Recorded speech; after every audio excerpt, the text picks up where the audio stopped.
I want to start off with the case study that you shared with us in your press release, and that is in relation to a complainant who actioned essentially a transaction that cost him 103,000 rand, and then eventually wanted the bank to be held accountable or liable at least. Just quickly tell us about what the complaint was and from your investigation what you found. Good morning. Yeah, thank you for this opportunity, sort of to highlight this scourge that is, I think, on the rise to your listeners and viewers. So the case study that we mentioned, and we've received approximately 30 cases, and I just want to explain that we're only now starting to categorize those cases separately because it's rising. Previously, it was just falling under this umbrella category of fraud, but now that we see this is actually a thing on its own, we're going to track them. So this case was a typical case where the consumer was under duress, forced to disclose the banking app.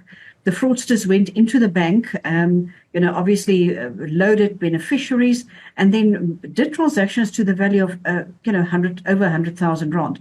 The bank picked up that this is unusual transactional behavior, and they flagged it. And then they did the right thing in this case, and they phoned the customer and said, "Is this you? Must we actually release the funds?" And obviously, under threat of the customer's life, they confirmed to the bank, "Yes, please proceed. This transaction is me." Now we know that there was, a situation where the life was at stake, but the bank, of course, does not know this. They've done their part. They've checked, and then they released the money immediately after the threat of violence disappeared. The customer wanted the bank to then refund that money. When we receive the case, we have to investigate, exactly what happened. First of all, we look at timing. Timing is very important. Like when did the bank phone? When did the customer phone? What could have been done?